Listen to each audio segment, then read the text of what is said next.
Hello दोस्तों, समान zero से यूट्यूब चैनल पर आप सभी का स्वागत करता हूं।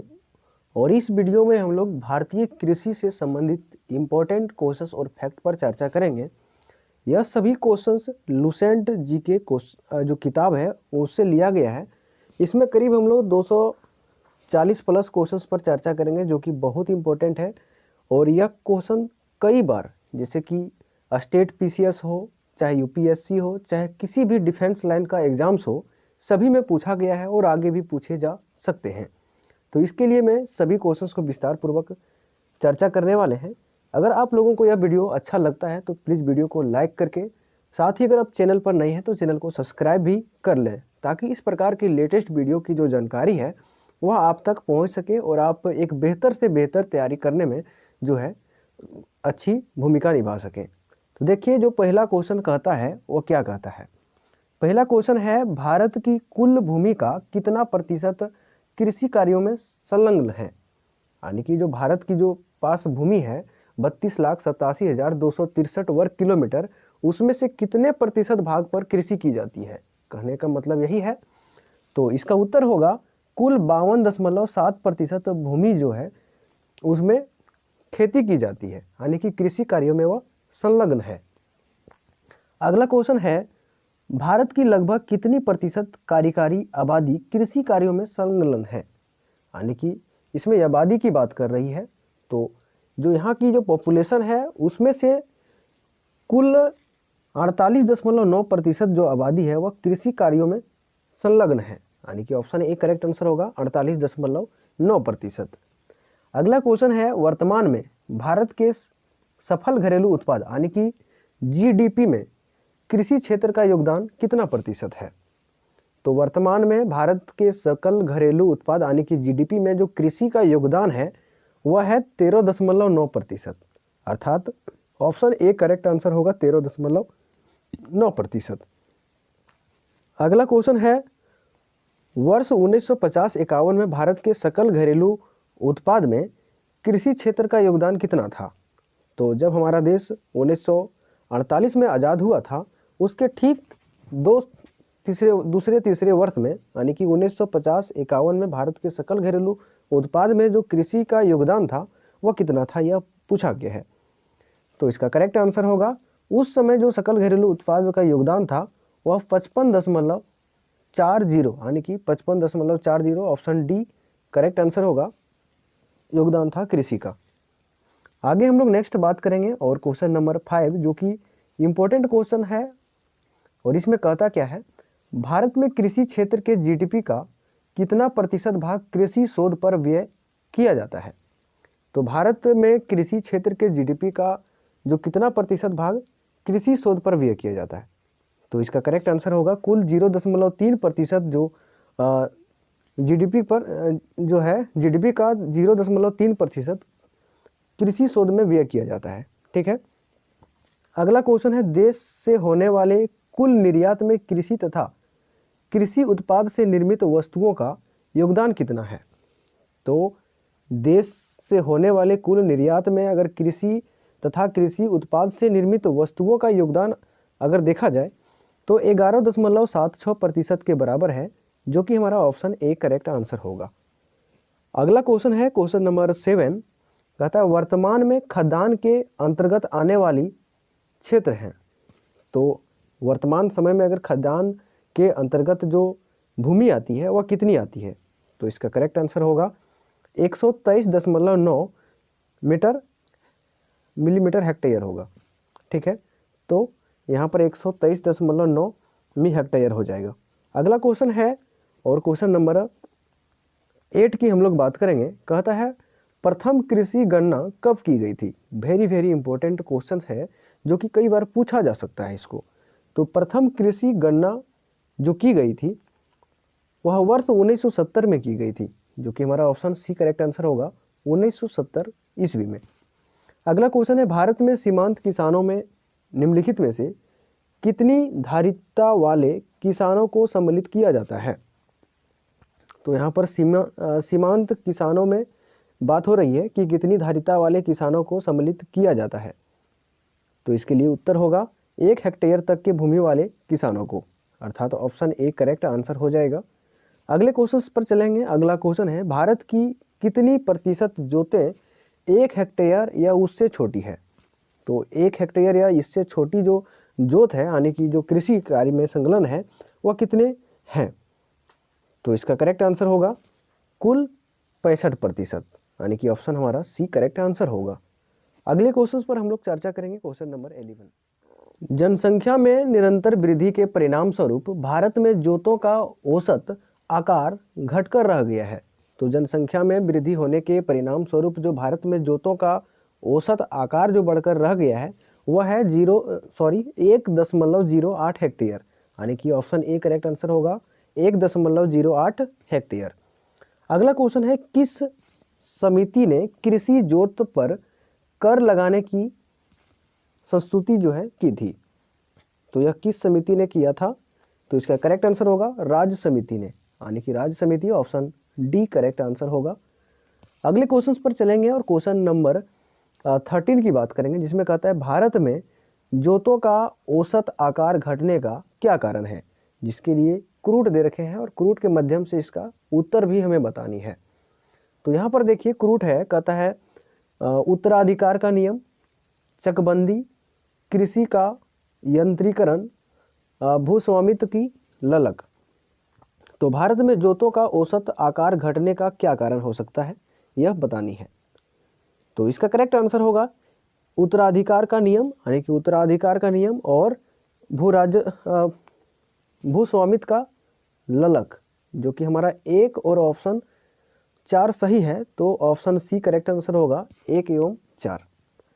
अगले क्वेश्चन पर चलेंगे और अगला क्वेश्चन है, भारत की कृषि भूमि का लगभग कितना प्रतिशत भाग सिंचित है?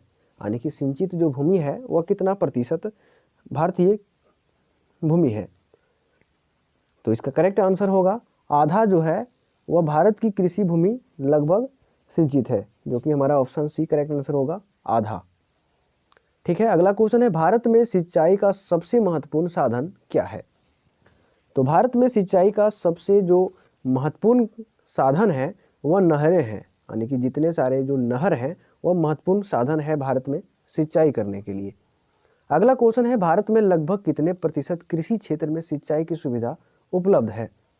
तो यहाँ पर कितने प्रतिशत कृषि क्षेत्र में सिंचाई की सुविधा उपलब्ध है ये चीज़ हमें बतानी है, जिसके लिए ऑप्शन करेक्ट आंसर होगा 47.7%, जो कि ऑप्शन सी सही उत्तर है।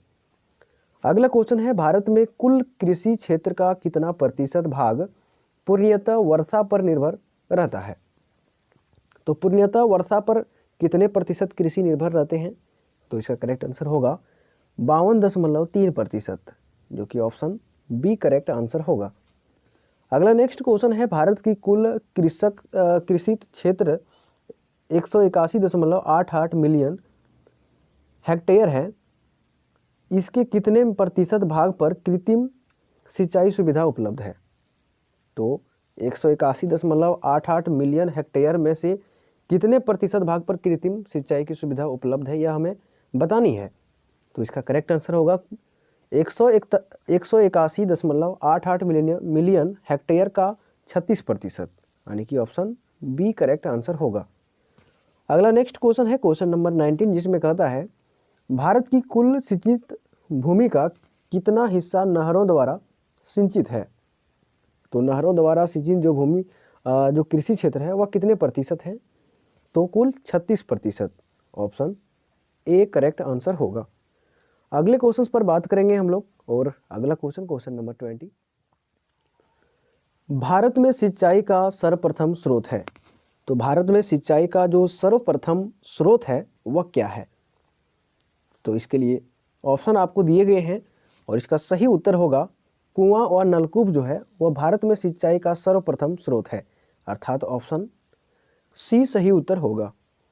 अगला क्वेश्चन है, भारत में सिंचाई के स्रोतों का बृहद, मध्यम और लघु 3 श्रेणियों में वर्गीकृत किया गया है। बृहद सिंचाई परियोजना के निर्धारण का आधार क्या है? तो बृहद सिंचाई परियोजना के जो निर्धारण का आधार माना गया है वह माना गया है कम से कम 10,000 हेक्टेयर क्षेत्र की सिंचाई करती हो, यानी कि जो कम से कम 10,000 हेक्टेयर क्षेत्र की सिंचाई करता हो उसको बृहद सिंचाई परियोजना के अंतर्गत रखा जाता है। ठीक है, ऑप्शन बी करेक्ट आंसर होगा। अगला क्वेश्चन है, लघु सिंचाई योजनाओं का कृषि सम्मान क्षेत्र कितने हेक्टेयर तक होता है? तो यहाँ पर लघु सिंचाई योजना का कृषक कमान की बात कर रहा है, तो इसका करेक्ट आंसर होगा 2000 हेक्टेयर तक होता है, यानी कि ऑप्शन सी करेक्ट आंसर होगा। अगला क्वेश्चन है, भूमिगत जल के सिंचाई हेतु उपयोग को संभव बनाने हेतु सर्वाधिक उपयोग निम्न में से किसका किया जाता है? तो भूमिगत जल के सिंचाई हेतु उपयोग को संभव बनाने हेतु सर्वाधिक उपयोग जो माना जाता है वह लघु सिंचाई परियोजना मानी जाती है। ऑप्शन ए करेक्ट आंसर होगा, लघु सिंचाई परियोजना। अगला क्वेश्चन है, सिंचाई विशेषज्ञों के अनुसार भारत की कितनी भूमि पर अधिकतम सिंचाई सुविधाओं का विस्तार किया जा सकता है? तो सिंचाई विशेषज्ञों के अनुसार अगर देखा जाए तो 144 मिलियन हेक्टेयर जो है वह अधिकतम सिंचाई सुविधाओं को विस्तार किया जा सकता है। तो 114 ऑप्शन बी करेक्ट आंसर होगा। नेक्स्ट क्वेश्चंस पर चलेंगे और क्वेश्चन नंबर 25 और 25 कहता क्या है, कमान क्षेत्र किसका विकास कमान क्षेत्र विकास कार्यक्रम यानी कि CADP का मौलिक उद्देश्य क्या है? तो CADP का मौलिक उद्देश्य पूछा गया है और इसका मौलिक उद्देश्य होता है भारत में सिंचाई के साधनों की क्षमता और उसके सदुपयोग के मध्य अंतर को न्यूनतम करना, अर्थात ऑप्शन हमारा डी करेक्ट आंसर होगा। अगले क्वेश्चन पर चर्चा करेंगे और क्वेश्चन नंबर 26 जिसमें कहता है कमान क्षेत्र विकास कार्यक्रम यानी कि CADP के अंतर्गत शामिल नहीं है। तो CDPA के अंतर्गत शामिल नहीं है नहरों से जल के वितरण हेतु पक्की नालियों का निर्माण शामिल नहीं है, खेतों की ढाल को मंद करना तथा समतल बनाना ये भी सम्मिलित नहीं है, व्यक्तिगत कृषि जोतों का न्याय संगत तरीकों से जल उपलब्ध कराने हेतु जल वितरण की चक्रीय आपूर्ति की व्यवस्था करना ये भी संबंधित नहीं है, अर्थात ऑप्शन डी करेक्ट आंसर होगा। उपरोक्त में से सभी सम्मिलित नहीं है। आगे हम लोग बात करेंगे अगले क्वेश्चन पर और अगला क्वेश्चन क्या कहता है कि भारतीय कृषि में सिंचाई सुविधाओं का 100% सदुपयोग नहीं हो पाता, इसके कारणों से कौन असत्य है? यानी कि भारतीय कृषि में सिंचाई सुविधाओं का 100% जो है सदुपयोग नहीं हो पाता है, इसके कारणों में कौन सा असत्य है, यानी कि इसके कारण कौन से गलत हैं, ये चीज़ बतानी है। जिसके लिए ऑप्शन हमें दिया गया है, कहता सिंचाई परियोजना समय पर पूर्ण नहीं हो पाती, जल के वितरण हेतु नालिकाओं का निर्माण एवं भूमि का समतलीकरण पूर्ण नहीं होता, कृषक सिंचाई सुविधाओं के सदुपयोग के प्रति जागरूक नहीं होते, अधिकांश आवश्यकता के समय जल उपलब्ध नहीं होता, जिसके लिए तो दिया गया है और इसका करेक्ट आंसर होगा ऑप्शन डी यानी कि 1 2 3 4 सभी जो हैं वह असत्य हैं। आगे हम लोग नेक्स्ट बात करेंगे, अगला है क्वेश्चन नंबर 28 जिसमें कहता है भारत के प्रथम प्रधानमंत्री पंडित जवाहरलाल नेहरू ने किसे आधुनिक भारत के मंदिर की उपमा प्रदान की है? यानी कि प्रथम प्रधानमंत्री जो पंडित जवाहरलाल नेहरू थे उन्होंने आधुनिक भारत के मंदिर की उपमा किसे दी है? तो इसका करेक्ट आंसर होगा विशालकाय नदी घाटी परियोजना को। ऑप्शन बी करेक्ट आंसर होगा, नदी घाटी परियोजना को प्रथम प्रधानमंत्री नरेंद्र मोदी ने अभी वर्तमान जो हमारे प्रधानमंत्री है नरेंद्र मोदी बहुत ही चर्चित है, इसलिए नाम इन्हीं का आ रहा है। आप लोग भी सोच रहे होंगे कि मैं पढ़ाने में इतनी बिजी हो गया कि जवाहरलाल नेहरू का नाम छोड़कर मोदी जी का नाम ले रहा हूं मैं। चलिए आप लोग समझ सकते हैं। तो प्रथम प्रधानमंत्री पंडित जवाहरलाल नेहरू ने आधुनिक भारत के मंदिर विशालकाय नदी घाटी परियोजनाओं को कहा था। अगला क्वेश्चन है कितने सिंचाई कमान क्षेत्र वाली परियोजनाओं को बृहद सिंचाई परियोजनाओं के रूप में वर्गीकृत किया जाता है? तो इसका उत्तर होगा 10,000 हेक्टेयर से अधिक वाले क्षेत्र को। Option C correct answer. अगले क्वेश्चन पर बात करेंगे हम लोग। दक्षिण पश्चिम मानसून किस राज्य में सर्वप्रथम प्रवेश करता है? यानी कि दक्षिण पश्चिम जो मानसून है वह सबसे पहले कौन से राज्य में प्रवेश करता है, जिसके लिए आपको ऑप्शन मिलेंगे। और इसका जो करेक्ट आंसर होगा वह केरल होगा। Option D correct answer. Kerala में दक्षिण पश्चिम मानसून जो है सबसे पहले प्रवेश करता है। अगला क्वेश्चन है, भारत में हरित क्रांति किस क्षेत्र में सर्वाधिक सफल रही? तो भारत में हरित क्रांति जो सबसे अधिक सफल रही वह गेहूं और चावल के उत्पादन में सफल रही थी, अर्थात ऑप्शन हमारा बी करेक्ट आंसर होगा। अगले क्वेश्चन है, भारत में हरित क्रांति का जो सर्वाधिक प्रभाव किस फसल पर पड़ा था? तो भारत में हरित क्रांति का सर्वाधिक जो प्रभाव पड़ा था वह पड़ा था गेहूं पर। ऑप्शन ए करेक्ट आंसर होगा, गेहूं। अगला क्वेश्चन की बात करेंगे और क्वेश्चन नंबर 33 जो कि बहुत ही इंपॉर्टेंट है और यह भी क्वेश्चन पूछा जा सकता है। हरित क्रांति के फलस्वरूप देश में कुछ खाद्यान्न में निम्नलिखित में से किसका अंश कम हो गया है?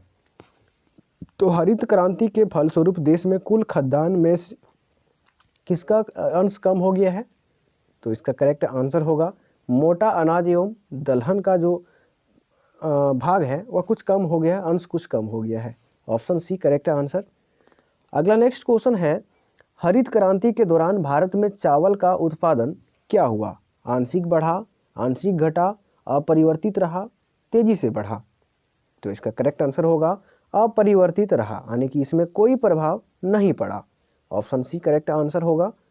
अगला क्वेश्चन है, हरित क्रांति के दौरान मोटे अनाजों और दलहन का उत्पादन क्या हुआ? तो मोटे अनाजों और दलहन का जो उत्पादन है वह घट गया, जो कि ऑप्शन हमारा बी करेक्ट आंसर होगा, घटा। अगला क्वेश्चन है, भारतीय कृषि के क्षेत्र में अधिक उपज वाली किस्म का कार्यक्रम कब शुरू किया गया था? तो भारतीय कृषि के क्षेत्र में अधिक उपज वाली किस्मों का जो कार्यक्रम शुरू किया गया था वह मुख्य रूप से 1966 ईस्वी में शुरू किया गया था। ऑप्शन सी करेक्ट आंसर होगा। अगले क्वेश्चंस पर हम लोग चर्चा करेंगे। अगला क्वेश्चन है, हरित क्रांति का सर्वाधिक निराशाजनक परिणाम किस फसल में देखने को मिला? तो हरित क्रांति का जो सर्वाधिक निराशाजनक परिणाम देखने को मिला वह दलहन फसल में मिला। दलहन ऑप्शन बी करेक्ट आंसर होगा। अगला नेक्स्ट क्वेश्चंस पर चर्चा करेंगे और अगला क्वेश्चन है, निम्न में से कौन हरित क्रांति के परिणाम स्वरूप नहीं हुआ? तो इसमें से कौन हरित क्रांति के परिणाम स्वरूप नहीं हुआ यह बतानी है। और इसमें कहता है, भारत के विभिन्न राज्यों के बीच असमानता में वृद्धि हुआ था। भारत में अमीर एवं निर्धनों के बीच असमानता में वृद्धि हुआ था। खाद्यान्नों की प्रति व्यक्ति उपलब्धता में वृद्धि ये भी हुआ था। मोटे अनाजों के अधीन क्षेत्रफल में वृद्धि बिल्कुल नहीं हुआ था। तो ऑप्शन डी करेक्ट आंसर होगा, निम्नलिखित हरित क्रांति के परिणाम स्वरूप नहीं हुए थे, यानी कि मोटे अनाजों के अधीन क्षेत्रफल में वृद्धि नहीं हुए थे हरित क्रांति से। अगला क्वेश्चन है, वर्ष 1966 ईस्वी में भारतीय कृषि के प्रति हेक्टेयर उत्पादकता को बढ़ाने के उद्देश्य से निम्न में से कौन सी एक महत्वपूर्ण योजना चलाई गई थी? तो वर्ष 1966 में भारतीय कृषि के प्रति हेक्टेयर उत्पादकता को बढ़ाने के लिए जो इसमें की गई थी वह HYVP योजना चलाई गई थी। तो HYVP योजना चलाई गई थी। ऑप्शन सी करेक्ट आंसर होगा। अगला नेक्स्ट क्वेश्चन है, प्रो नॉर्मन बोरलॉन्ग का भारतीय कृषि में क्या योगदान रहा है? तो प्रोफेसर नॉर्मन बोरलॉन्ग का भारतीय कृषि में क्या योगदान रहा है यह बतानी है, जिसके लिए आपको 4 ऑप्शन मिलेंगे और इसका सही उत्तर होगा ऑप्शन सी। उन्होंने भारत में अधिक उपज देने वाली किस्मों के उत्पादन की युक्ति बनाई थी, यानी कि ऑप्शन सी करेक्ट आंसर होगा। अगला क्वेश्चन है, भारत में हरित क्रांति के जनक कौन थे? यह क्वेश्चन BSSC 2014 में पूछा गया क्वेश्चन भी है। तो भारत में हरित क्रांति के जनक कौन माने जाते हैं? तो इसका करेक्ट आंसर होगा MS Swaminathan ji. MS Swaminathan option C correct answer होगा। अगला क्वेश्चन है और अगला क्वेश्चन कहता है, हरित क्रांति शब्द के प्रतिपादक कौन है? तो हरित क्रांति शब्द के प्रतिपादक की यहाँ पर बात हो रही है और इसका करेक्ट आंसर होगा विलियम गार्ड है। तो William Gaud option B correct answer. अगला क्वेश्चन है गहन कृषि जिला कार्यक्रम यानी कि IADP कब प्रारंभ किया गया था? तो गहन कृषि जिला कार्यक्रम IADP का जो प्रारंभ हुआ था वह कब हुआ था? 1960-61 ईस्वी में। ऑप्शन ए करेक्ट आंसर होगा। अगले क्वेश्चन पर हम लोग चलेंगे। अगला क्वेश्चन है गहन कृषि क्षेत्रीय कार्यक्रम यानी कि IAAP कब प्रारंभ किया गया था? तो IAAP का जो प्रारंभ हुआ था वह वर्ष 1964-65 में हुआ था, यानी कि ऑप्शन बी करेक्ट आंसर होगा। अगले क्वेश्चन पर चलेंगे। क्वेश्चन नंबर 45, भारत में हरित क्रांति की शुरुआत हुई थी। तो भारत में हरित क्रांति की जो शुरुआत हुई थी वह वर्ष 1966-67 ईस्वी में हुई थी। वर्ष 1966-67 ऑप्शन सी करेक्ट आंसर होगा। अगला क्वेश्चन है ऑपरेशन फ्लड कार्यक्रम का प्रारंभ कब हुआ था? तो ऑपरेशन फ्लड का जो कार्यक्रम का जो शुभारंभ यानी कि प्रारंभ हुआ था वह वर्ष 1970 में हुआ था। वर्ष 1970 ईस्वी। ऑप्शन बी करेक्ट आंसर होगा। अगले क्वेश्चन पर चलेंगे। क्वेश्चन नंबर 47, देश में दुग्ध उत्पादन में वृद्धि लाने के उद्देश्य से सघन पशु विकास कार्यक्रम यानी कि ICDP कब चलाया गया था? तो देश में दुग्ध उत्पादन में वृद्धि लाने के उद्देश्य से सघन पशु विकास कार्यक्रम यानी कि ICDP का जो प्रारंभ किया गया था वह 1964-65 ईस्वी में किया गया था। ऑप्शन ए करेक्ट आंसर होगा। अगला क्वेश्चन है भारत के दूध उत्पादन में भैंस, गाय और बकरी का हिस्सा क्रमशः है। तो दूध उत्पादन में भैंस, गाय और बकरी का जो प्रतिशत है वह कितना कितना प्रतिशत है भारत में, यह बतानी है। तो इसका करेक्ट आंसर होगा 50% भैंस का है, 46% गाय का और 4% बकरी का है। अर्थात 50, 46 और 4% क्रमशः इसका उत्तर होगा। अगला क्वेश्चन है भारत में श्वेत क्रांति के जनक माने जाते हैं। तो भारत में श्वेत क्रांति के जो जनक माने जाते हैं वह डॉक्टर वी कुरियन को माने जाते हैं। तो doctor V Kurien option A correct answer होगा। अगला नेक्स्ट क्वेश्चन, क्वेश्चन नंबर 50 है भारत में दुग्ध की प्रति व्यक्ति दैनिक उपलब्धता कितनी है? तो भारत में दूध की प्रति व्यक्ति दैनिक उपलब्धता जो है वह 407 ग्राम है। ऑप्शन डी करेक्ट आंसर होगा 407 ग्राम। अगला क्वेश्चन है भारतीय राज्यों में दूध की प्रति व्यक्ति सार्वजनिक दैनिक उपलब्धता है। तो भारतीय राज्यों में दूध की प्रति व्यक्ति सार्वजनिक जो दैनिक उपलब्धता है वह कितनी है?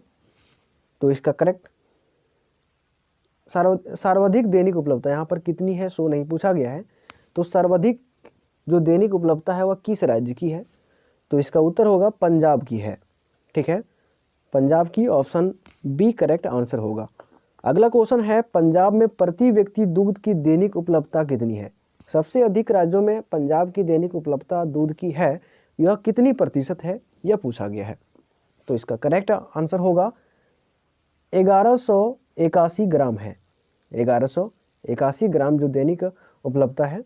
जबकि अगर भारत में दूध की प्रति व्यक्ति दैनिक उपलब्धता की बात करें तो 407 ग्राम है, लेकिन अगर यही पंजाब की पूछा जाए तो 1181 ग्राम हो जाएगा।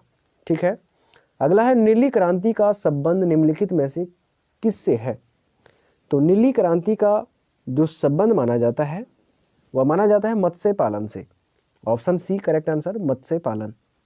अगला नेक्स्ट क्वेश्चन है मत्स्य उत्पादन में भारत का विश्व में कौन सा स्थान है?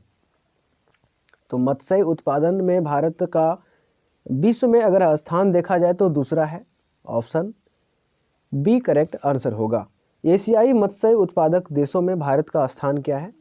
तो एशियाई मत्स्य उत्पादक देशों में भारत का जो स्थान है वह दूसरा है। ठीक है, ऑप्शन बी करेक्ट आंसर होगा। अगला क्वेश्चन है एशियाई मत्स्य उत्पादक देशों में प्रथम स्थान किस देश का है? तो प्रथम स्थान किस देश का है या किस देश का हो सकता है, आप लोग को जानकारी काफ़ी होगा क्योंकि इसमें चाइना आगे है। तो ऑप्शन सी करेक्ट आंसर होगा चीन। अगला क्वेश्चन है भारत में किस प्रकार के रासायनिक उर्वरक की खपत सर्वाधिक है। तो किस प्रकार की रासायनिक उर्वरक की जो खपत है वह सबसे अधिक होती है भारत में। तो इसका अगला जो आंसर होगा इसका वह होगा नाइट्रोजनी प्रकार के, यानी कि नाइट्रोजनी, ऑप्शन ए करेक्ट आंसर हो जाएंगे। अगले क्वेश्चंस पे चर्चा करेंगे हम लोग। अगला क्वेश्चन है किस प्रकार के उर्वरकों की पूर्ति के लिए भारत पूर्णतः आयातों पर निर्भर है। तो आयातों पर निर्भर जो है भारत किस प्रकार की उर्वरकों की पूर्ति के लिए, तो इसका करेक्ट आंसर होगा पोटेशिक के लिए जो है निर्भर है, ऑप्शन सी करेक्ट आंसर। अगला क्वेश्चन है कुल उर्वरकों के प्रयोग की दृष्टि से विश्व में भारत का स्थान क्या है।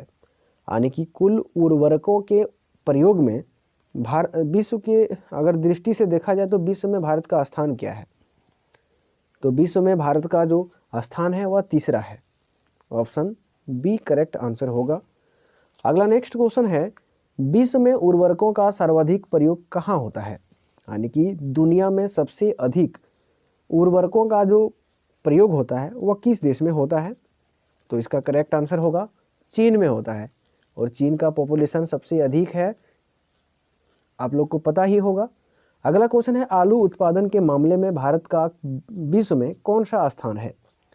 तो आलू के उत्पादन में भारत का अगर विश्व में स्थान देखा जाए तो दूसरे नंबर पर है, ठीक है, ऑप्शन बी करेक्ट आंसर होगा।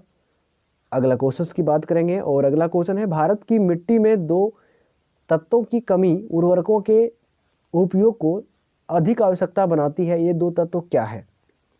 यानी कि भारत की मिट्टी में दो तत्वों की कमी है जिसके कारण उर्वरकों का उपयोग करना आवश्यक हो जाता है, और वे दो तत्व कौन से जो हैं कम हैं। तो इसका करेक्ट आंसर होगा फास्फोरस एवं नाइट्रोजन की कमी है भारतीय मिट्टी में, ऑप्शन बी करेक्ट आंसर होगा, जिसके कारण हमें उर्वरकों की आवश्यकता पड़ती है। अगला क्वेश्चन है भारत में उर्वरकों का प्रति हेक्टेयर उपभोग बहुत कम होने का कारण क्या है। तो प्रति हेक्टेयर भूमि पर उपभोग जो है बहुत कम होने का पीछे इसका कारण है वह है कृषकों की निर्धनता, कृषकों की अज्ञानता और अपर्याप्त एवं अनियमित जलापूर्ति, इनमें से सभी हो जाएंगे, ऑप्शन डी करेक्ट आंसर होगा। इनमें से सभी कारण है जिसके कारण प्रति हेक्टेयर भूमि में उर्वरकों की जो है कम प्रयोग होते हैं। अगला क्वेश्चन है देश में उर्वरकों का उपयोग बढ़ाकर कृषि उत्पादन बढ़ाने के उद्देश्य से सरकार ने क्या कदम उठाए हैं। तो सरकार ने इसके पीछे जो कदम उठाए हैं वह है उर्वरकों पर भारी सब्सिडी देना, यानी कि ये भी दिए हैं, उर्वरकों की उपलब्धता बनाए रखने के लिए उनका आयात करना, उर्वरकों के वितरण की व्यवस्था को सुव्यवस्थित करना, इनमें से सभी। तो ऑप्शन डी करेक्ट आंसर होगा। इनमें से सभी जो कारण है वह उर्वरकों का उपभोग बढ़ाकर कृषि उत्पादन बढ़ाने के लिए सरकार ने कदम उठाए हैं। अगला क्वेश्चन है उर्वरकों के प्रति हेक्टेयर खपत की दृष्टि से प्रथम 3 अग्रणीय राज्य कौन है। यानी कि वह कौन राज्य हैं जहां पर उर्वरकों का सबसे अधिक उपयोग किए जाते हैं, वे 3 राज्यों के नाम बताने हैं। तो इसका करेक्ट आंसर होगा तेलंगाना, बिहार और पंजाब। पहले नंबर पर तेलंगाना है, जबकि दूसरे नंबर में बिहार और तीसरे नंबर पर पंजाब आता है। अगला नेक्स्ट क्वेश्चन की बात करेंगे, भारत में प्रति हेक्टेयर उर्वरक की खपत कितनी है। तो भारत में प्रति हेक्टेयर उर्वरक की जो खपत है वह 133.12 kg है, यानी कि ऑप्शन सी करेक्ट आंसर होगा। अगला क्वेश्चन है उर्वरक उत्पादन में भारत का विश्व में कौन सा स्थान है। तो उर्वरक के उत्पादन में अगर भारत का विश्व में स्थान देखा जाए तो तीसरे स्थान पर है, ऑप्शन सी करेक्ट आंसर होगा, तीसरे स्थान पर। अगला क्वेश्चन है भारत नाइट्रोजनी उर्वरकों की अपनी कुल खपत का कितना प्रतिशत हिस्सा घरेलू उत्पादन से पूरा करता है। तो इसमें अपने कुल प्रतिशत का यानी कि 94% जो हिस्सा है वह घरेलू उत्पादन से पूरा करता है, ऑप्शन सी करेक्ट आंसर होगा। अगला क्वेश्चन है भारत फास्फेटिक उर्वरकों की अपनी कुल खपत का कितना प्रतिशत हिस्सा घरेलू उत्पादन से पूरा करता है? तो इसका करेक्ट आंसर होगा कुल 82% जो हिस्सा है वह घरेलू उत्पादन से पूरा करता है, जबकि 18% जो हिस्सा है वह आयात के द्वारा पूरा करता है।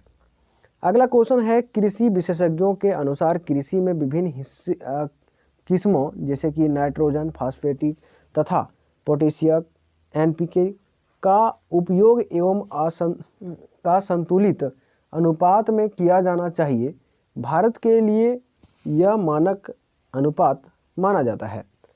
तो यानी कि कहने का मतलब है कि कृषि विशेषज्ञों के अनुसार कृषि में नाइट्रोजन, फास्फेटिक तथा पोटेशियम का जो अनुपात होना चाहिए वह क्या होना चाहिए? तो इसका करेक्ट आंसर होगा 4, 2 और 1 का अनुपात होना चाहिए, यानी कि 4 नाइट्रोजनी, फास्फेटिक 2 और पोटेशियम 1 के अनुपात में मिलाया जाना चाहिए। अगला क्वेश्चन है, वर्तमान में भारत में नाइट्रोजनी, फास्फेटिक तथा और पोटेशियम उर्वरकों के खपत का अनुपात क्या है? तो वर्तमान में जो इसका अनुपात है वह 6.7 अनुपात 2.4 अनुपात 1.0 के अनुपात में है, यानी कि ऑप्शन डी करेक्ट आंसर होगा। अगले क्वेश्चन की बात करेंगे और अगला क्वेश्चन है, भारत में निम्नलिखित में से कौन सा राज्य देश की 70% से अधिक कॉफ़ी अकेले पैदा करता है? यहाँ पर कॉफ़ी की बात कर रहा है और कॉफ़ी के उत्पादन में कर्नाटक बहुत आगे है, यानी कि ऑप्शन हमारा डी करेक्ट आंसर होगा। अगले क्वेश्चन पर चलेंगे और अगला क्वेश्चन है, भारत में उत्तर प्रदेश राज्य का स्थान किसके उत्पादन में प्रथम है? यानी कि यूपी का जो स्थान पहले नंबर पर है वह किसके उत्पादन में पहले नंबर पर आता है? तो इसका करेक्ट आंसर होगा खाद्यान्न उत्पादन, दूध उत्पादन, गन्ना उत्पादन, तीनों में पहले स्थान पर यूपी आता है, अर्थात ऑप्शन डी करेक्ट आंसर होगा इनमें से सभी। अगला क्वेश्चन है, भारत में सबसे अधिक दाल का उत्पादन किस राज्य में होता है? तो भारत में सबसे अधिक अगर दाल का उत्पादन किसी में होता है तो वह राजस्थान में होता है। किस में होता है? Rajasthan, option B correct answer होगा। यह क्वेश्चन एसएससी 2014 का पूछा गया क्वेश्चन भी है। इसमें अगला क्वेश्चन है, चावल का सर्वाधिक उत्पादन करने वाला राज्य कौन सा है?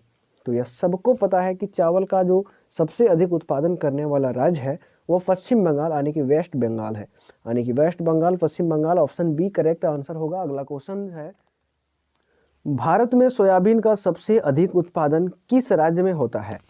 तो भारत में सबसे अधिक सोयाबीन का जो उत्पादन होता है वह मध्य प्रदेश में होता है, इसलिए मध्य प्रदेश को सोया प्रदेश के उपनाम से भी जाना जाता है। क्या उपनाम से? तो सोया प्रदेश के उपनाम से भी मध्य प्रदेश को जाना जाता है, क्योंकि यहाँ पर सोयाबीन की सबसे अधिक उत्पादन होती है। अगला क्वेश्चन है, मोटे अनाजों का सर्वाधिक उत्पादन करने वाला राज्य कौन सा है? तो मोटे अनाजों का सबसे अधिक उत्पादन करने वाला राज्य जो है वह राजस्थान है, ऑप्शन सी करेक्ट आंसर होगा। अगला क्वेश्चन है, भारत के किस राज्य में आलू का सर्वाधिक उत्पादन होता है? तो भारत के कौन से वे राज्य हैं जिसमें आलू सबसे अधिक उत्पादन किए जाते हैं? तो उत्तर प्रदेश यानी कि यूपी में ये आलू सबसे अधिक उत्पादित किए जाते हैं। अगला क्वेश्चन है, मूंगफली उत्पादन में कौन सा राज्य अग्रणीय पर स्थान पर है? तो मूंगफली के उत्पादन में अगर पहले स्थान पर आता है तो आता है Gujarat, option A correct answer होगा। गुजरात पहले नंबर पर है मूंगफली के उत्पादन में। अगला क्वेश्चन है, चावल उत्पादन राज्यों का अवरोही क्रम क्या है? आरोही और अवरोही आप लोगों ने मैथ में बहुत ही पढ़े हैं, यानी कि जो सबसे अवरोही मतलब क्या होता है? जो अधिक होता है ना। अधिक से क्या जाना है? तो कम की ओर जाना है। जो सबसे पहले जो सबसे अधिक है उसको लिखना है, फिर उसके बाद कम वाले, फिर उससे कम, फिर उससे कम। लेकिन अगर आरोही पूछा जाता तो सबसे पहले कम, फिर अधिक, उस तरह का बढ़ते क्रम में होता। यह हमें घटते क्रम में पूछा है, यानी कि अवरोही क्रम में पूछा है। तो इसका करेक्ट आंसर जो होगा वह होगा पश्चिम बंगाल, उत्तर प्रदेश और पंजाब, जो कि ऑप्शन सी में सही उत्तर दे रखा है।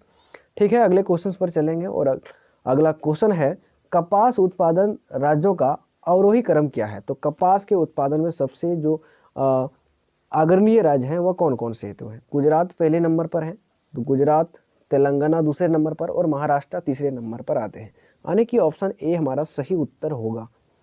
अगला क्वेश्चन है, दलहन उत्पादन राज्यों का अवरोही क्रम क्या है? तो दलहन के उत्पादन में राज्यों का जो अवरोही क्रम है वह क्या हो सकता है? तो इसका करेक्ट आंसर होगा राजस्थान पहले नंबर पर है, महाराष्ट्र दूसरे में है और मध्य प्रदेश तीसरे नंबर पर है। ऑप्शन बी करेक्ट आंसर हो जाएंगे। अगले क्वेश्चन पर चलेंगे और क्वेश्चन नंबर 83 की बात कर रहे हैं, जो कि भारत का सर्व प्रमुख रबड़ उत्पादक राज्य का नाम पूछा है। तो भारत में रबड़ उत्पादन में सबसे जो प्रमुख राज्य है वह कौन सा है? तो इसका उत्तर होगा केरल रबड़ उत्पादन में सबसे अधिक अग्रणी है, यानी कि आगे है।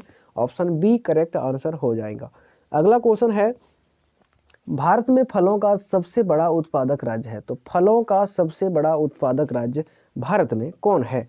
तो इसका करेक्ट आंसर होगा फलों के उत्पादन में आंध्र प्रदेश सबसे अग्रणी राज्य है, यानी कि ऑप्शन हमारा डी करेक्ट आंसर होगा। अगला क्वेश्चन है क्वेश्चन नंबर 85, सबसे अधिक प्याज उत्पादन करने वाला राज्य कौन सा है? तो सबसे अधिक प्याज उत्पादन करने वाला जो राज्य है वह महाराष्ट्र है, यानी कि Maharashtra. Option C correct answer होगा। अगले क्वेश्चन पर चलेंगे, भारत में गन्ने का सर्वाधिक उत्पादन करने वाला राज्य कौन सा है? तो भारत में गन्ने का सबसे अधिक उत्पादन करने वाला जो राज्य है वह यूपी है, यानी कि उत्तर प्रदेश है। ऑप्शन डी करेक्ट आंसर होगा। अगला क्वेश्चन है, भारत में मसालों का सर्वाधिक उत्पादन करने वाला कहाँ पर होता है? तो भारत में मसालों का सबसे ज़्यादा जो उत्पादन होता है वह मध्य प्रदेश में होता है, Madhya Pradesh. Option D correct answer होगा। ठीक है, अगले क्वेश्चन पर चलेंगे और अगला क्वेश्चन नंबर 88, जिसमें कहता है निम्नलिखित फसलों में से किस फसल के उत्पादन में उत्तर प्रदेश भारत का सबसे बड़ा उत्पादक राज्य नहीं है, यानी कि जो नहीं है वो चीज़ बतानी है। तो गन्ना के उत्पादन में बिल्कुल है, आलू के उत्पादन में बिल्कुल है, गेहूं के उत्पादन में बिल्कुल है, तिलहन के उत्पादन में नहीं है, अर्थात ऑप्शन डी करेक्ट आंसर हो जाएगा। अगला क्वेश्चन है, भारत में गेहूं का सर्वाधिक उत्पादन करने वाला राज्य कौन सा है? तो गेहूं का उत्पादन करने वाला सबसे बड़ा जो राज्य है वह उत्तर प्रदेश, यानी कि यूपी है। ऑप्शन सी करेक्ट आंसर होगा। अगला क्वेश्चन है, विश्व में कॉफी उत्पादन में भारत का स्थान क्या है? तो विश्व में कॉफी उत्पादन की दृष्टि से अगर भारत का स्थान देखा जाए तो 8वें स्थान पर है, यानी कि ऑप्शन डी 8वें स्थान करेक्ट आंसर होगा। ठीक है, अगला क्वेश्चन पर चर्चा करेंगे, भारत की प्रमुख खाद्य फसल क्या है? तो भारत की जो प्रमुख खाद्य फसल है वह क्या है? चावल है। ऑप्शन ए करेक्ट आंसर होगा। अगला नेक्स्ट क्वेश्चन पर चर्चा करेंगे। अगला कहता है, भारत में विश्व के संदर्भ में सर्वाधिक उत्पादन होता है। तो भारत में विश्व के संदर्भ में सर्वाधिक उत्पादन होता है, क्या होता है यह बतानी है। तो इसका करेक्ट आंसर होगा तिलहन का उत्पादन होता है। Option C correct answer. अगला क्वेश्चन है, चाय निर्यात के मामले में विश्व में अग्रणी देश है।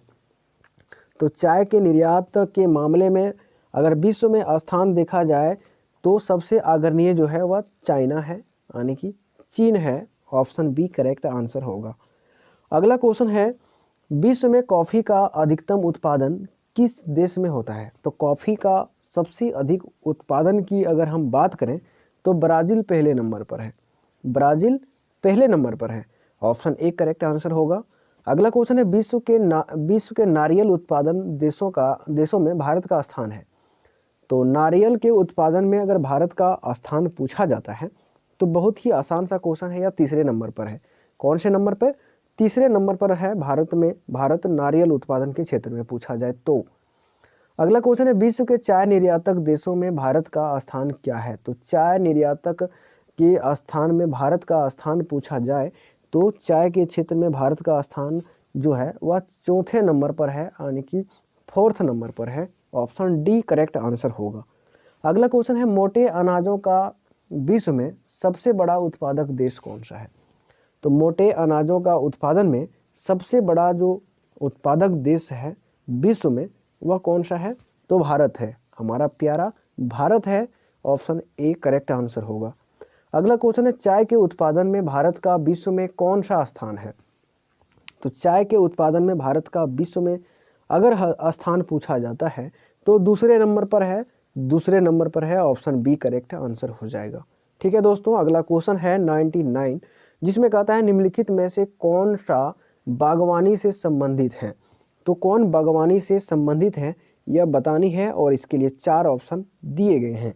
इसका सही उत्तर होगा स्वर्ण क्रांति जो है वह बागवानी से संबंधित है। ऑप्शन सी करेक्ट आंसर हो जाएगा।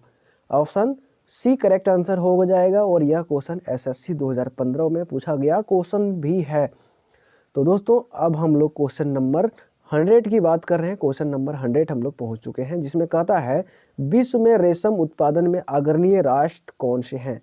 तो विश्व में रेशम के उत्पादन में अग्रणीय जो राष्ट्र है वह कौन है। तो रेशम के उत्पादन में चीन जो है वह पहले नंबर पर है। कौन पहले नंबर पर है? चीन पहले नंबर पर है। तो दोस्तों अभी हम लोग क्वेश्चन 100 पहुंच गए हैं। 101 की अगर हम बात करें तो निम्नलिखित फसलों में कौन सी फसल भारत में संसार के सभी देशों से अधिक होती है। तो कौन सी फसल जो है वह भारत में संसार के सभी देशों से अधिक होती है, जिसके लिए आपको ऑप्शन मिलेंगे और इसका करेक्ट आंसर होगा जूट। जूट दोस्तों, जूट। ठीक है, अगला क्वेश्चन है कौन सा विश्व में गेहूं का सर्वाधिक उत्पादक करता है। तो गेहूं का सबसे ज़्यादा उत्पादक जो है कौन सा करता है, कौन सा देश करता है। यहाँ देश की बात हो रही है और इसका देश की अगर हम बात करें तो चाइना पहले नंबर पर है। चाइना पहले नंबर पर है। ऑप्शन बी करेक्ट आंसर होगा। अगला क्वेश्चन है विश्व में आम तथा केला उत्पादन में किस देश का प्रथम स्थान है। क्या क्या? आम और केला। आम और केला के उत्पादन में विश्व में अगर पहले स्थान पर आता है कोई, तो हमारा देश प्यारा भारत आता है। प्यारा भारत आता है। ऑप्शन बी करेक्ट आंसर हो जाएगा। अगला क्वेश्चन है तंबाकू उत्पादन में भारत विश्व में कौन सा स्थान रखता है। तो तंबाकू, यहाँ पर देखिए तंबाकू के उत्पादन में जो भारत विश्व में स्थान रखता है वह कौन से स्थान रखता है। तो दूसरे स्थान में रखता है। दूसरे स्थान रखता है। ऑप्शन बी करेक्ट आंसर होगा, दूसरा स्थान। अगला क्वेश्चन है चावल निर्यात के मामले में भारत का विश्व में कौन सा स्थान है। तो चावल निर्यात के मामले में अगर भारत का विश्व में हम स्थान देखें तो हमारा देश जो है वो पहले नंबर पर आता है, फर्स्ट नंबर पर आता है, पहला नंबर पर आता है। अगला क्वेश्चन है गेहूं निर्यातक के मामले में किस देश का विश्व में प्रथम स्थान है। यानी कि गेहूं निर्यात के मामले में अगर देखा जाए तो पहले नंबर पर कौन आता है, यही पूछा गया है विश्व में। तो इसका करेक्ट आंसर होगा रूस जो है वह पहले नंबर पर आता है गेहूं के क्षेत्र में। अगला क्वेश्चन है भारत प्रमुख आयातक है। तो भारत प्रमुख आयातक है दलहनों का, तिलहनों का, इनमें से दोनों का, इनमें से किसी का नहीं। तो इसका करेक्ट आंसर होगा दलहनों का और तिलहनों का, दोनों का आयातक है। यानी कि ऑप्शन हमारा सी करेक्ट आंसर हो जाएगा। अगला क्वेश्चन है भारत अपने कुल चाय उत्पादन का कितना हिस्सा निर्यात कर देता है। तो कितना हिस्सा जो है निर्यात कर देता है यह बतानी है। तो इसका करेक्ट आंसर होगा कुल 20% हिस्सा निर्यात कर देता है, अर्थात ऑप्शन ए करेक्ट आंसर हो जाएंगे। अगला क्वेश्चन है भारत अपने कुल घरेलू कॉफ़ी उत्पादन का कितना प्रतिशत हिस्सा विदेशों को निर्यात कर देता है। यानी कि विदेशों को दे देता है, बेच देता है। तो इसका करेक्ट आंसर होगा 70% कॉफ़ी जो है वह विदेशों को निर्यात कर देता है भारत। ठीक है, अगला क्वेश्चन है विश्व में रबड़ उत्पादन में भारत का स्थान किस देश का है। तो विश्व में रबड़ उत्पादन में यहाँ पर प्रथम स्थान दिया गया है। तो प्रथम स्थान जो है वह किस देश का है। तो इसका करेक्ट आंसर होगा रबड़ के उत्पादन में अगर विश्व में पहले स्थान पर कोई आता है तो वह थाईलैंड है। क्या है? तो थाईलैंड है। ऑप्शन बी करेक्ट आंसर होगा। अगला क्वेश्चन है प्राकृतिक रबड़ के लिए देश की मांग का लगभग कितना प्रतिशत घरेलू उत्पादन से पूरा किया जाता है। तो प्राकृतिक रबड़ के लिए देश की मांग का लगभग जो है वह 97% घरेलू उत्पादन के द्वारा पूरा किया जाता है। ऑप्शन सी करेक्ट आंसर होगा। अगला नेक्स्ट क्वेश्चन है विश्व में तंबाकू का सबसे बड़ा उत्पादक एवं उपभोक्ता राष्ट्र कौन सा है। तो विश्व में तंबाकू का सबसे बड़ा उत्पादक एवं उपभोक्ता राष्ट्र की अगर हम बात करें तो चीन है। ऑप्शन बी करेक्ट आंसर होगा, चीन है। अगला नेक्स्ट क्वेश्चन है निम्नलिखित में से किस फसल की खेती भारत में सर्वाधिक क्षेत्रफल में होती है। तो यह कौन ऐसा फसल है जो भारत में सर्वाधिक क्षेत्र पर इसकी खेती की जाती है। यह क्वेश्चन बीएसएससी 2014 में पूछा गया क्वेश्चन भी है और इसका करेक्ट आंसर होगा धान है। धान जो है वह भारत की, धान या चावल कह सकते हैं, भारत की प्रमुख फसल भी है। अगला विश्व में चीनी का सबसे बड़ा उत्पादक राष्ट्र कौन सा है? तो चीनी का सबसे बड़ा उत्पादक राष्ट्र जो विश्व में है वह कौन है? तो ब्राजील है। ब्राजील चीनी के उत्पादन में विश्व में पहले स्थान पर है। ऑप्शन सी करेक्ट आंसर होगा। अगला क्वेश्चन है, अंडा उत्पादन में विश्व के प्रथम 3 अग्रणीय देश कौन से हैं? तो पहले 3 अग्रणीय देश अंडा के उत्पादन में कौन है यह बतानी है, जिसके लिए आपको ऑप्शन मिल रहे हैं और इसका करेक्ट आंसर होगा चीन, संयुक्त राज्य अमेरिका और भारत। भारत अंडा के उत्पादन में तीसरे नंबर पर है। कितने नंबर पर? तो तीसरे नंबर पर है। अगला क्वेश्चन कहता है, अंडा उत्पादन में भारत का विश्व में कौन सा स्थान है? तो अभी हमने चर्चा किया कौन से स्थान पर है, तो तीसरे नंबर पर है। ऑप्शन सी करेक्ट आंसर होगा। अगला नेक्स्ट क्वेश्चन है, विश्व का सबसे बड़ा अफीम उत्पादक देश कौन सा है? तो अफीम उत्पादन में विश्व में सबसे बड़ा जो उत्पादक देश है वह कौन सा कह सकते हैं इसको? तो करेक्ट आंसर होगा अफगानिस्तान। अब देखिए, याद करने का इसमें एक तरीका भी है। अफीम से यानी कि अफीम अफगानिस्तान, अफीम अफगानिस्तान, ये तो याद रह सकता है। ठीक है, भारत में सबसे अधिक कृषि भूमि किस फसल के अंतर्गत है? तो भारत में सबसे अधिक कृषि भूमि जो है वह क्या कहता है, किस फसल के अंतर्गत आता है? तो यह फसल जो है वह क्या है? चावल है, धान है। ऑप्शन ए करेक्ट आंसर है। नेक्स्ट क्वेश्चन कहता है, सब्जी उत्पादन में भारत का विश्व में कौन सा स्थान है? तो सब्जी के उत्पादन में भारत का विश्व में अगर स्थान हम देखें तो दूसरे नंबर पर आता है। ऑप्शन बी करेक्ट आंसर होगा, दूसरे नंबर। अगला क्वेश्चन है, भारत में किस फल की कृषि के अंतर्गत सर्वाधिक क्षेत्रफल है? तो किस फल की कृषि के अंतर्गत सर्वाधिक क्षेत्रफल भारत में है? तो इसका करेक्ट आंसर होगा आम। आम यानी कि mango. Option B correct answer हो जाएंगे। अगला क्वेश्चन है, भारत में आलू 16वीं शताब्दी में कहाँ से आया? तो भारत में आलू जो है वह 16वीं शताब्दी में आया था। कहाँ से? पुर्तगाल से आया था। ऑप्शन सी करेक्ट आंसर होगा, पुर्तगाल से। और 1498 में कौन पुर्तगाली यात्री भारत आया था जिन्होंने समुद्री मार्ग की खोज किया था? यह हमें आप कमेंट करके बताएंगे। क्या करके बताएंगे?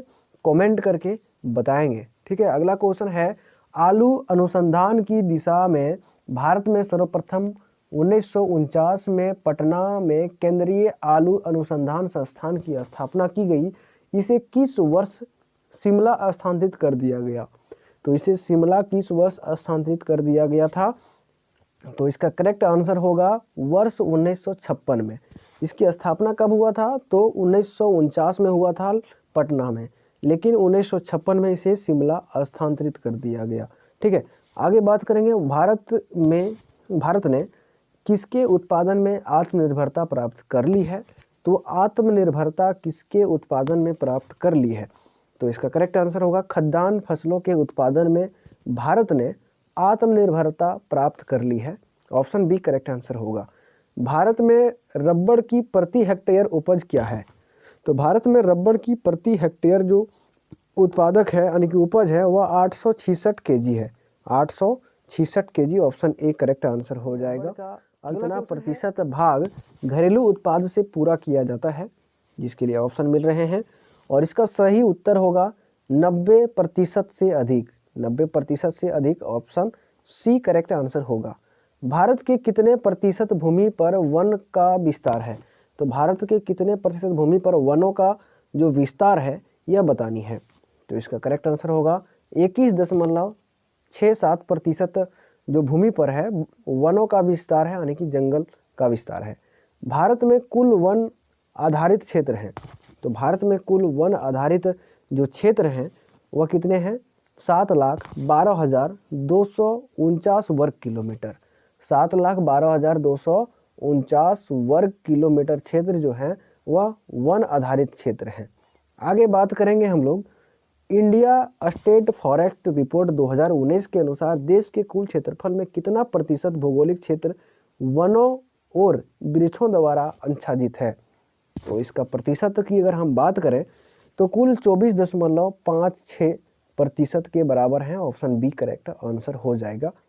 अगला नेक्स्ट क्वेश्चन है, देहरादून स्थित फॉरेस्ट सर्वे ऑफ इंडिया संस्थान द्वारा कितने वर्षों के अंतराल पर देश में वनों की स्थिति पर रिपोर्ट प्रकाशित की जाती है?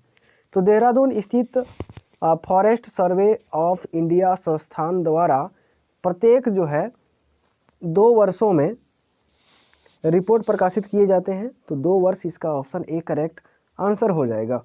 अगला क्वेश्चन है, नवीनतम रिपोर्ट के अनुसार देश में वन क्षेत्रों की दृष्टि से राज्यों का अवरोही क्रम क्या है?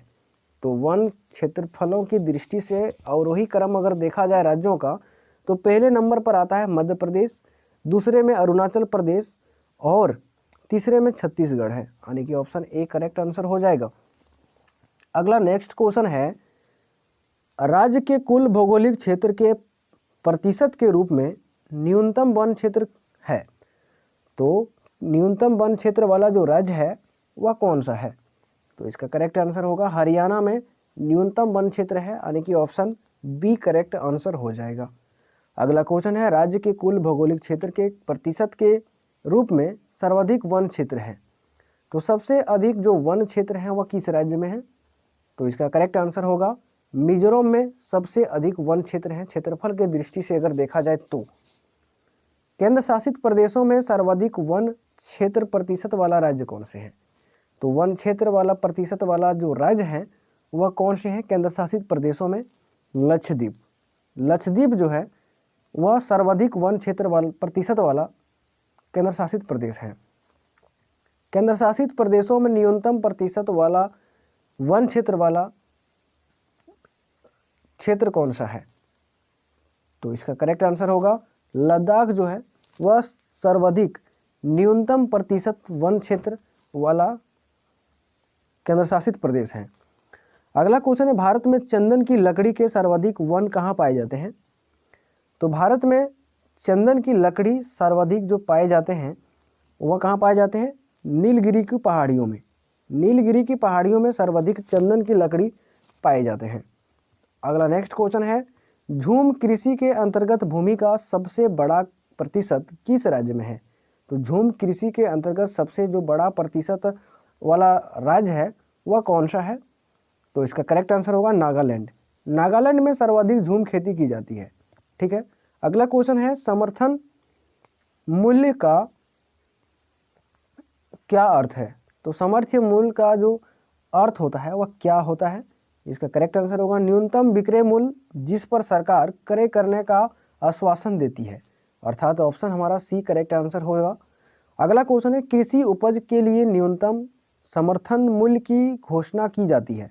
तो यह घोषणा किसके द्वारा की जाती है बतानी है, और इसका करेक्ट आंसर होगा कृषि लागत एवं मूल्य आयोग के द्वारा, ऑप्शन डी करेक्ट आंसर होगा।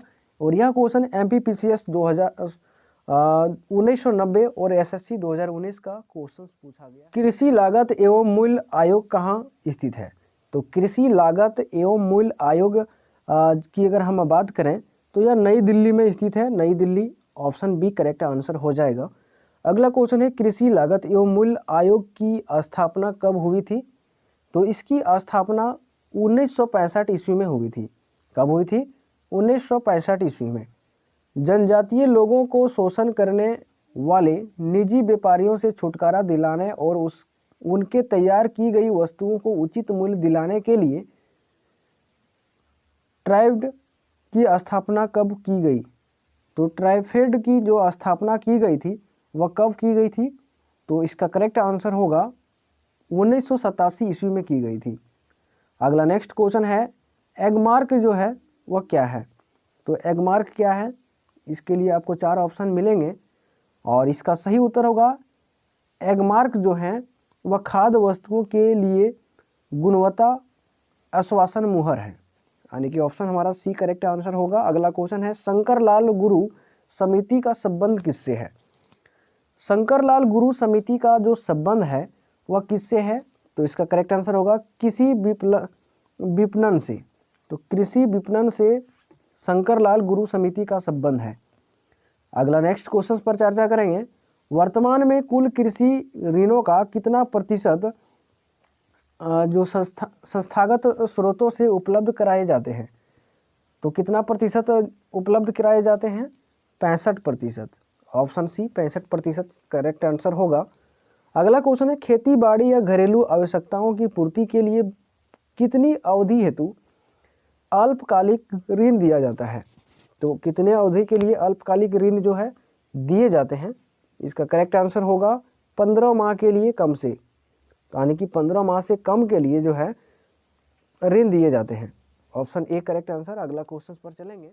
मध्यकालिक कृषि ऋण की अवधि होती है। तो मध्यकालिक कृषि ऋण की जो अवधि मानी जाती है वह 15 माह से 5 वर्ष तक के बीच होती है, अर्थात ऑप्शन बी करेक्ट आंसर होगा। अगला क्वेश्चन है, दीर्घकालिक कृषि ऋण किस अवधि के लिए प्रदत्त की जाती है? तो दीर्घकालिक कृषि ऋण जो दिए जाते हैं वह दिए जाते हैं 5 वर्ष से अधिक समय के लिए, अर्थात ऑप्शन जो है ए करेक्ट आंसर होगा। ठीक है। अगला नेक्स्ट क्वेश्चन है, वाणिज्यिक बैंकों द्वारा ग्रामीण बैंकों तथा सहकारी बैंकों से प्राप्त ऋणों को सुसाध्य बनाने के उद्देश्य से किसान क्रेडिट कार्ड योजना कब प्रारंभ की गई? तो यह कब प्रारंभ की गई थी? तो इसका करेक्ट आंसर होगा 1998-99 में। कब? 1998-99 में प्रारंभ की गई थी, यानी कि किसान कार्ड क्रेडिट कार्ड को। अगला क्वेश्चन है, राष्ट्रीय किसान आयोग का गठन कब किया गया था? तो राष्ट्रीय किसान आयोग की जो गठन यानी कि स्थापना की गई थी वह जनवरी 2004 में की गई थी। ऑप्शन डी करेक्ट आंसर होगा। अगला क्वेश्चन है, राष्ट्रीय किसान आयोग का मुख्यालय कहाँ स्थित है? तो राष्ट्रीय किसान आयोग का जो मुख्यालय है वह नई दिल्ली में स्थित है। ऑप्शन ए करेक्ट आंसर होगा। अगला क्वेश्चन है, किसान कॉल सेंटर तथा कृषि चैनल का शुभारंभ कब किया गया था? तो किसान कॉल सेंटर तथा कृषि चैनल का जो शुभारंभ किया गया था वह कब किया गया था? जनवरी 2004 में किया गया था।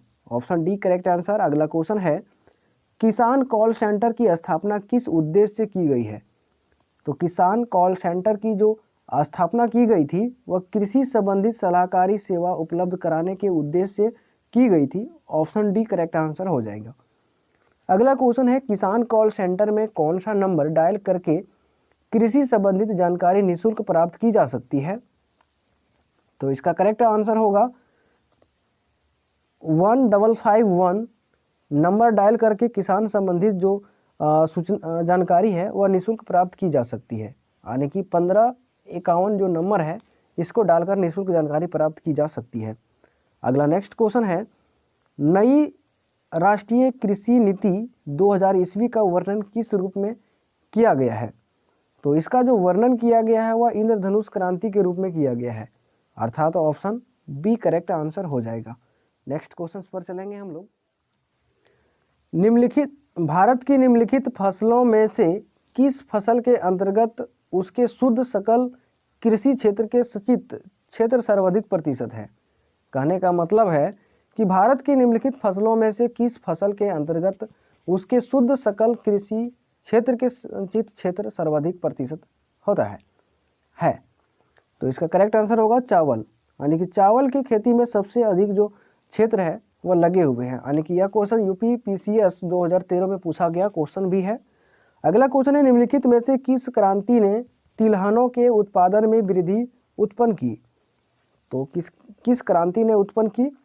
तो इसका करेक्ट आंसर होगा पीली क्रांति ने, और ऑप्शन डी करेक्ट आंसर हो जाएगा। अगला क्वेश्चन है, निम्नलिखित में से विश्व में सब्जियों का सर्वाधिक उत्पादन करने वाला जो देश है वह कौन सा देश है? तो विश्व में सब्जियों का सबसे अधिक उत्पादन करने वाला देश कौन सा है? तो चाइना है, यानी कि चीन है। ऑप्शन ए करेक्ट आंसर हो जाएगा। अगला क्वेश्चन है, विश्व में हरित क्रांति के जनक कौन माने जाते हैं? इसका करेक्ट आंसर होगा, विश्व में हरित क्रांति के जो जनक हैं वह नॉर्मन ई बोरलॉग माने जाते हैं। ऑप्शन ए करेक्ट आंसर हो जाएगा। जबकि अगर भारत में हरित क्रांति का जनक पूछा जाए तो MS श्री स्वामीनाथन माने जाते हैं। अगला नेक्स्ट क्वेश्चन है, भारत में व्यापक फसल बीमा योजना का शुभारंभ हुआ था। तो भारत में व्यापक फसल बीमा योजना का जो शुभारंभ हुआ था वह कब हुआ था? 1985 में हुआ था। 1985 ऑप्शन सी करेक्ट आंसर हो जाएंगे। अगला क्वेश्चन है, राष्ट्रीय कृषि बीमा योजना किस वर्ष लागू की गई? तो राष्ट्रीय कृषि बीमा योजना की जो शुरुआत है 1999 और 2000 के बीच में हुई थी, अर्थात कह सकते हैं ऑप्शन सी करेक्ट आंसर होगा। अगला नेक्स्ट क्वेश्चन है, किस राज्य द्वारा छोटे किसानों के लिए खलिहान बीमा योजना प्रारंभ की गई? तो किस राज्य द्वारा छोटे किसानों के लिए खलिहान बीमा योजना की शुरुआत की गई थी? तो इसका करेक्ट आंसर होगा उत्तर प्रदेश सरकार द्वारा। अगला नेक्स्ट क्वेश्चन है, राष्ट्रीय कृषि बीमा योजना किसके द्वारा प्रायोजित है? तो राष्ट्रीय कृषि बीमा योजना जो प्रायोजित है वह किसके द्वारा प्रायोजित है? इसका करेक्ट आंसर होगा GIC के द्वारा। Option C correct answer. अगला क्वेश्चन है, भूमिहीन कृषकों एवं श्रमिकों को रोजगार उपलब्ध कराने हेतु कौन सा कार्यक्रम प्रारंभ किया गया है? तो इसका करेक्ट आंसर हो जाएगा RLEGP जो कार्यक्रम है इसको शुरू किया गया है। नेक्स्ट, राष्ट्रीय कृषि अनुसंधान प्रबंधन अकादमी कहाँ स्थित है? तो राष्ट्रीय कृषि अनुसंधान प्रबंधन जो अकादमी स्थित है वह हैदराबाद में स्थित है। ऑप्शन बी करेक्ट आंसर होगा। अगला क्वेश्चन है, ऑपरेशन फ्लड कार्यक्रम किस पर केंद्रित था? तो ऑपरेशन फ्लड जो कार्यक्रम था वह मुख्य रूप से अगर इसकी हम बात करें तो दुग्ध उत्पादन पर केंद्रित था। ऑप्शन सी करेक्ट आंसर होगा। अगला क्वेश्चन है, निम्नलिखित में से कौन सी किस्म गेहूं की HYV नहीं है? तो निम्नलिखित में से कौन सी किस्म गेहूं की HYV नहीं है यह बतानी है। तो इसका करेक्ट आंसर होगा रत्ना जो है वह HYV किस्म की नहीं है। Option B correct answer. अगला क्वेश्चन है, खाद्य एवं कृषि संगठन FAO का मुख्यालय कहाँ पर है? तो खाद्य एवं कृषि संगठन का जो मुख्यालय है वह कहाँ पर है? तो रोम में है। रोम में है। ऑप्शन डी करेक्ट आंसर होगा। अगला क्वेश्चन है, राष्ट्रीय कृषि विपणन संस्थान स्थित है? तो राष्ट्रीय कृषि संस्थान विपणन जो है वह जयपुर में है। तो ऑप्शन ए करेक्ट आंसर होगा जयपुर। अगला क्वेश्चन है, भारतीय कृषि में जुलाई से अक्टूबर नवंबर तक की अवधि को कहते हैं? तो भारतीय कृषि में जुलाई से अक्टूबर नवंबर तक की जाने वाली जो कृषि है उसको क्या कहते हैं? खरीफ का मौसम कहते हैं। तो खरीफ का मौसम ऑप्शन बी करेक्ट आंसर हो जाएगा।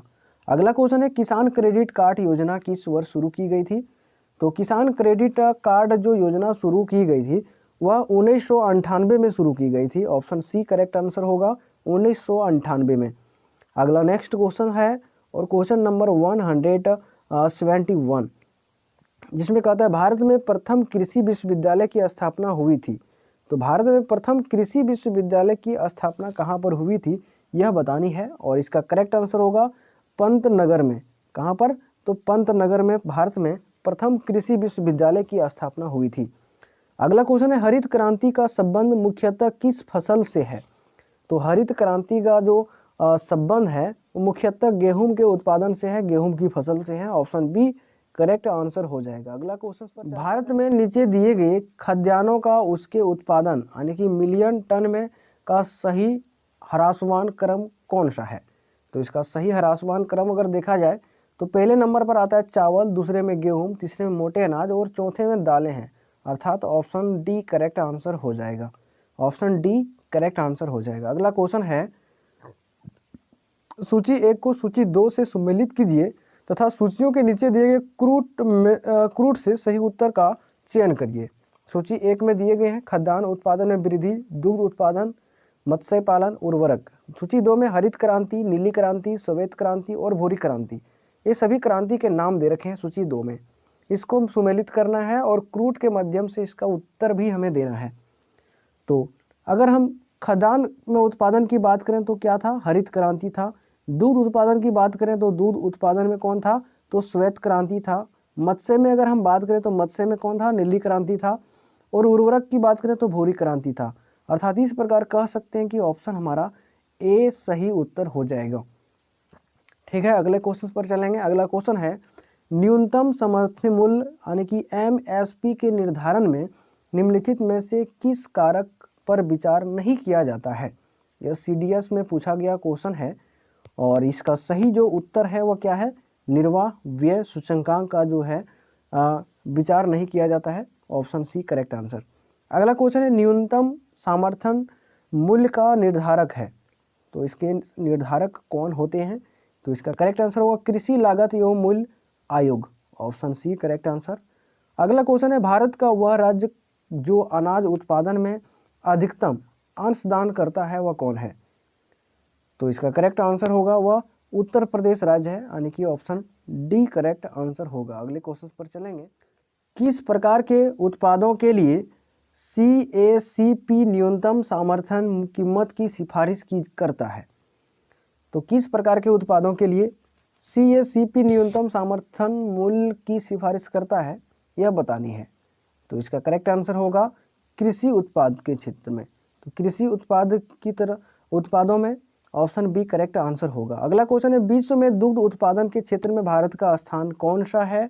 तो दूध उत्पादन में अगर भारत का स्थान पूछा जाता है तो पहले नंबर पर आता है, फर्स्ट नंबर पर आता है। भारत से निम्नलिखित में से कौन सा एक उत्पाद सामान्यतः निर्यात नहीं किया जाता है? तो कौन सा निर्यात नहीं किया जाता है यह बतानी है, जिसके लिए ऑप्शन मिलेंगे और इसका करेक्ट आंसर होगा दालें निर्यात नहीं किए जाते हैं, ऑप्शन डी करेक्ट आंसर हो जाएगा। अगला नेक्स्ट क्वेश्चन है जिसमें कहता क्या है, निम्नलिखित में से किस वर्ष में कृषि क्षेत्र में वृद्धि की दर ऋणात्मक रही है? तो कृषि दर क्या है? ऋणात्मक रही है। ऋणात्मक किस में रही है तो बतानी है। तो इसका करेक्ट आंसर होगा 2014-15 में जो कृषि दर थी वह क्या थी? तो वृद्धि की दर क्या थी? ऋणात्मक थी। ठीक है। अगला क्वेश्चन है फलोत्पादन में नत्रजन उत्पादन उपयोग क्षमता की वृद्धि की जा सकती है। तो फलोत्पादन में नत्रजन उपयोग क्षमता की वृद्धि की जा सकती है, किसके द्वारा वृद्धि की जा सकती है? जिसके लिए ऑप्शन मिलेंगे और उर्वरक की मात्रा के बार बार प्रयोग द्वारा, नत्रजन अवरोधक के प्रयोग द्वारा, नत्रजन धीरे धीरे छोड़ने वाले उर्वरकों के द्वारा, उपरोक्त सभी के द्वारा। तो ऑप्शन डी करेक्ट आंसर होगा, उपरोक्त सभी के द्वारा किए जा सकते हैं। अगला क्वेश्चन है निम्नलिखित में से किस प्रांत में सोयाबीन खेती के अंतर्गत क्षेत्र सर्वाधिक है? जैसे कि सोया प्रदेश का हमने बात किया था और सोया प्रदेश किसे कहा जाता था? मध्य प्रदेश को। तो मध्य प्रदेश इसका सही उत्तर हो जाएगा। अगला क्वेश्चन है इंद्रधनुषीय क्रांति का संबंध किससे है? तो इंद्रधनुषीय क्रांति का जो संबंध है वह किससे है? तो हरित क्रांति, श्वेत क्रांति और नीली क्रांति, इन सभी क्रांति से इंद्रधनुषीय क्रांति का संबंध है। इन सभी से ऑप्शन डी करेक्ट आंसर हो जाएगा। अगला क्वेश्चन है मिश्रित कृषि में सम्मिलित है। तो मिश्रित कृषि में क्या सम्मिलित है? तो कई तरह की फसलें उगाना तथा पशुपालन भी करना मिश्रित कृषि का एक उदाहरण है, नमूना है। अगला बात करेंगे हम द्वितीय हरित क्रांति का संबंध होगा। तो द्वितीय हरित क्रांति का जो संबंध होगा वह किससे होगा? तो जैव प्रौद्योगिकी के प्रयोग से होगा, अर्थात ऑप्शन बी करेक्ट आंसर हो जाएगा। अगला क्वेश्चन है निम्नलिखित में से कौन सा सेब की मात्रा विशेष रूप से हिमाचल प्रदेश व जम्मू कश्मीर राज्यों में उत्पादन में काफ़ी वृद्धि का उल्लेख करता है? तो कौन करता है? तो लाल क्रांति करता है, लाल क्रांति, रेड क्रांति। ठीक है। अगला नेक्स्ट क्वेश्चन की हम लोग बात करेंगे, भारत में तंबाकू का सर्वाधिक उत्पादन करने वाला राज्य है।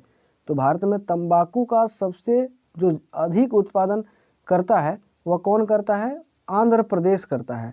आंध्र प्रदेश तंबाकू का सबसे अधिक उत्पादन भारत में करता है, ऑप्शन बी करेक्ट आंसर होगा।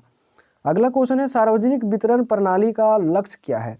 तो सार्वजनिक वितरण प्रणाली का जो लक्ष्य है वह क्या है?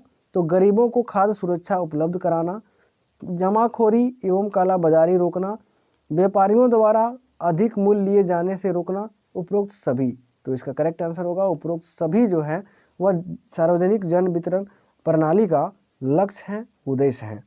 अगला क्वेश्चन है विटीकल्चर जो है से आप क्या समझते हैं? तो विटीकल्चर से आप क्या समझते हैं इसका उत्तर बतानी है। तो इसका करेक्ट आंसर होगा अंगूर की खेती करना विटीकल्चर का जो है कहलाता है। तो विटीकल्चर अंगूर की खेती करना, यह क्वेश्चन JSSC 2015 में पूछा गया क्वेश्चन भी है। आगे बात करेंगे निम्नलिखित में से कौन सी फसलें जायद में मुख्यतः सिंचित क्षेत्रों में उगाई जाती है?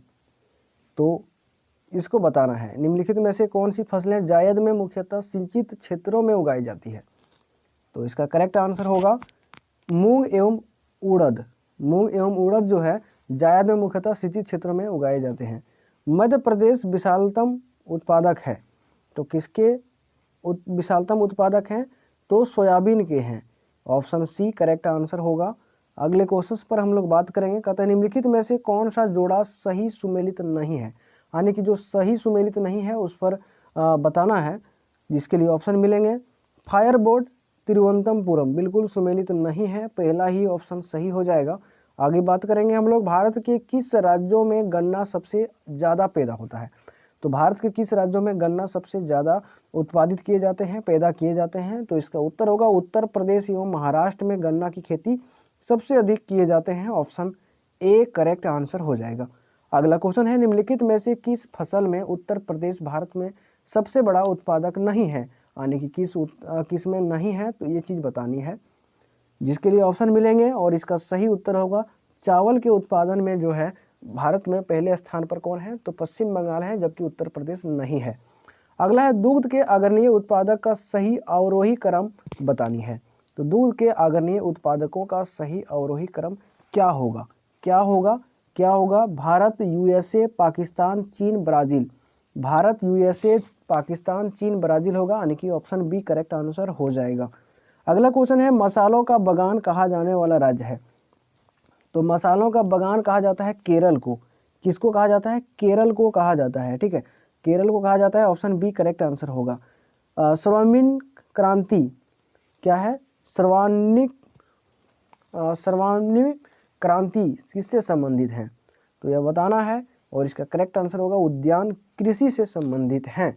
Option B correct answer. अगले क्वेश्चन पर हम लोग चलेंगे। भारतीय कृषि का किसी महत्वपूर्ण स्तर तक यंत्रीकरण किस कारण से संभव नहीं है? तो भारतीय कृषि का किसी महत्वपूर्ण स्तर तक यंत्रीकरण किस कारण से संभव नहीं हो सका है, यह बताना है। इसका करेक्ट आंसर होगा छोटे जोत क्षेत्र के कारण। छोटे जोत के कारण नहीं हो पाया है। ऑप्शन ए करेक्ट आंसर होगा। अगला क्वेश्चन है निम्नलिखित में से कौन राष्ट्रीय खाद्यान्न सुरक्षा मिशन में शामिल नहीं है? तो राष्ट्रीय खाद्यान्न सुरक्षा मिशन में कौन शामिल नहीं है, यह बतानी है। इसका करेक्ट आंसर होगा तिलहन शामिल नहीं है। Option A correct answer. तो दोस्तों हम लोग 200 क्वेश्चंस तक पहुंच गए हैं, और अगर आपने अभी तक वीडियो को लाइक नहीं किया है तो प्लीज़ आपका फ़र्ज बनता है कि वीडियो को लाइक करके चैनल को सब्सक्राइब जरूर कर दें। Thank you. आगे बढ़ते हैं। प्रत्येक वस्तु इंतजार कर रही है, प्रत्येक वस्तु इंतजार कर सकती है, लेकिन कृषि नहीं। उपरोक्त कथन का श्रेय दिया जाता है। यहाँ कहने का मतलब है कि प्रत्येक वस्तु इंतजार कर सकती है लेकिन कृषि नहीं कर सकती। उपरोक्त कथन का श्रेय दिया जाता है। क्या श्रेय दिया जाता है? तो जवाहरलाल नेहरू को दिया जाता है, यानी कि देश के प्रथम प्रधानमंत्री को दिया जाता है।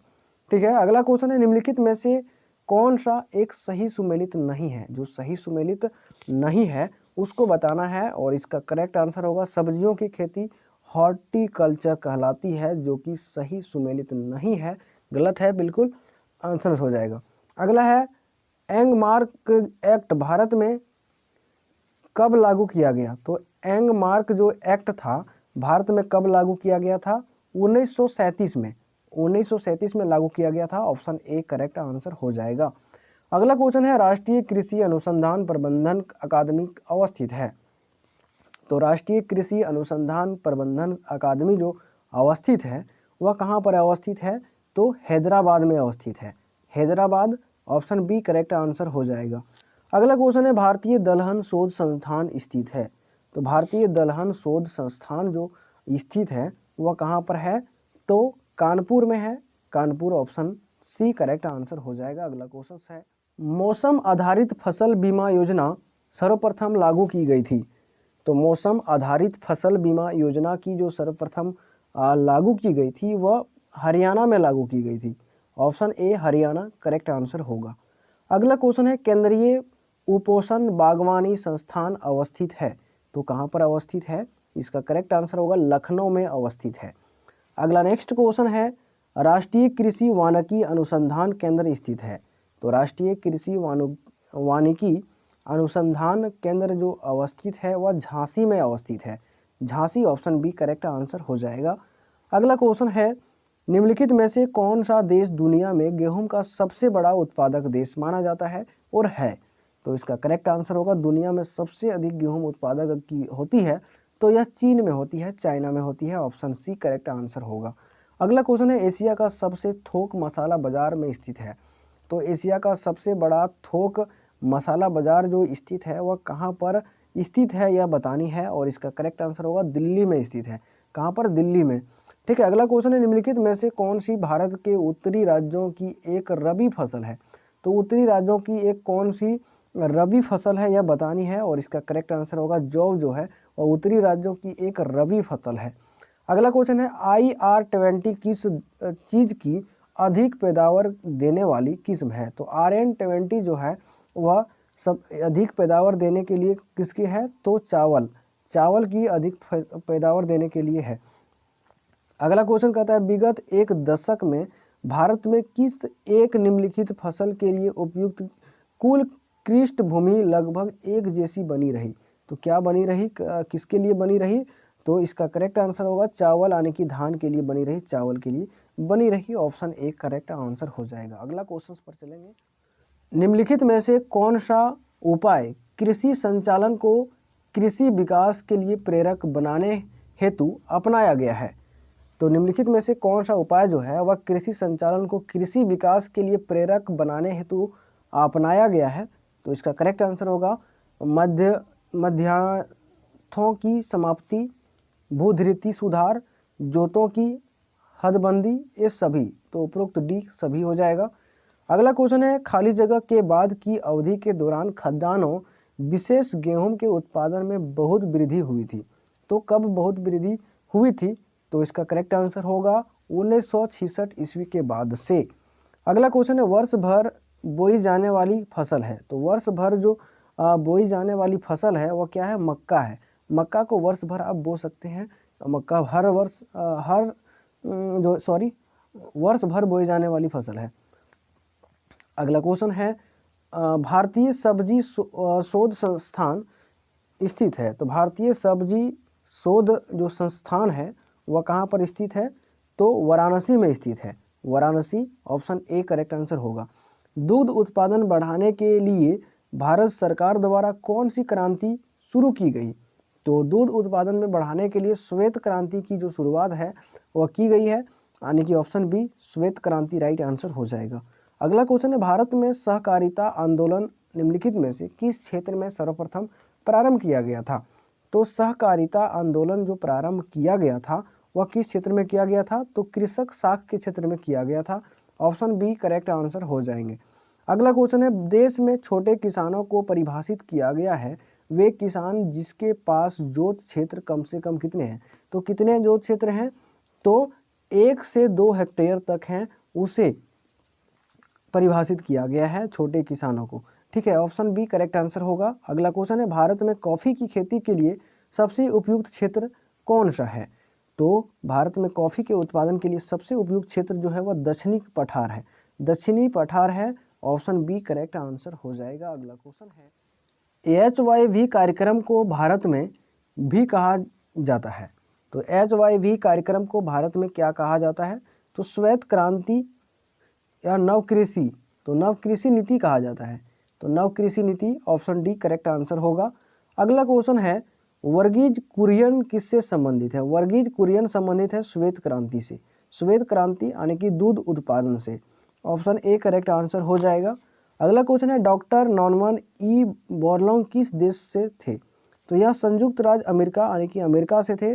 ऑप्शन सी करेक्ट आंसर हो जाएगा। अगला क्वेश्चन है मानसून के प्रारंभ में बोए जाने वाले फसल को क्या कहा जाता है? तो मानसून के प्रारंभ में बोए जाने वाले जो फसल होते हैं उसे क्या कहते हैं? तो खरीफ फसल कहते हैं। खरीफ फसल कहते हैं। ऑप्शन सी करेक्ट आंसर हो जाएगा। अगला क्वेश्चन है भारत में सीमांत जोत का आकार होता है। तो भारत में सीमांत जोत का आकार जो है वह कितना है?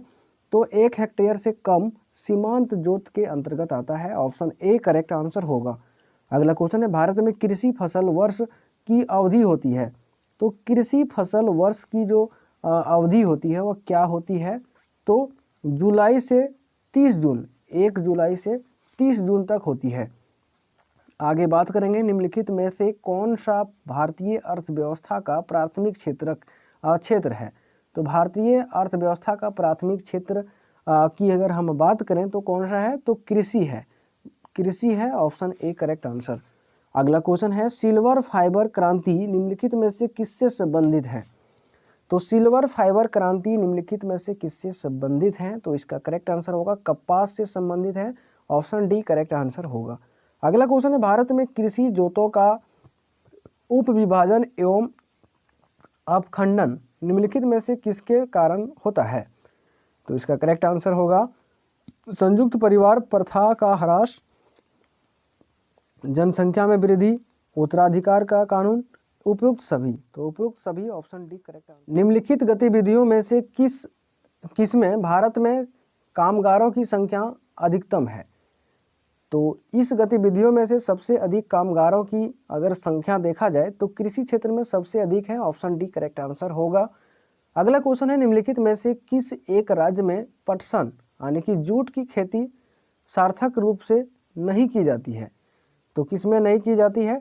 तो इसका करेक्ट आंसर होगा आंध्र प्रदेश में नहीं की जाती है, ऑप्शन डी करेक्ट आंसर हो जाएगा। अगला क्वेश्चन है, भारत वन स्थिति रिपोर्ट 2019 के अनुसार किस राज्य में देश में वन क्षेत्र में सर्वोच्च वृद्धि के लिए पहला स्थान हासिल किया है? तो यह कौन से राज्य ने किया है? कर्नाटक ने किया है, option C Karnataka correct answer हो जाएगा। अगला क्वेश्चन है, प्रधानमंत्री कृषि सिंचाई योजना PMKSY के संबंध में निम्नलिखित में से कौन सा से कथन सही है? जो कथन सही है उसको बताना है और क्रूड के माध्यम से इसका उत्तर भी हमें देना है। यहाँ पर कहता है PMKSY की शुरुआत 2015-16 के दौरान की गई थी। PMKSY का मूल्य उद्देश्य है खेतों तक जल की भौतिक पहुँच को बढ़ाना। PMKSY का एक प्रमुख उद्देश्य है खेत स्तर पर सिंचाई में निवेशों के अभिसरण को प्राप्त करना। नीचे दिए गए क्रोड का प्रयोग कर सही उत्तर का चुनना है। तो इसका करेक्ट आंसर हो जाएगा 1, 2, 3 बिल्कुल सही हैं, सभी सही हैं, ऑप्शन डी करेक्ट आंसर हो जाएगा। अगला क्वेश्चन है, निम्नलिखित में से कौन सा एक भूमि उपयोग वर्ग नहीं है? तो भूमि उपयोग वर्ग जो नहीं है उसको चुनना है।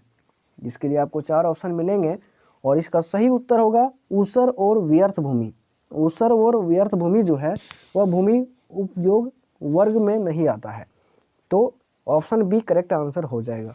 तो दोस्तों आप लोग कमेंट करके बताएंगे कि आप लोगों को यह वीडियो कैसा लगा। साथ ही अगर आप किसी भी कॉम्पिटिटिव एग्जाम्स की तैयारी करते हैं तो हमारे चैनल से जुड़े, और यहाँ विभिन्न प्रकार के कॉम्पिटिटिव एग्जाम्स के लिए प्रतिदिन वीडियो अपलोड किया जाता है जो कि काफ़ी लाभदायक होता है और यहाँ से ही क्वेश्चन आपको अधिकतर देखने को मिलेगा। चलिए मिलते हैं नेक्स्ट वीडियो में, चलते चलते जय हिंद।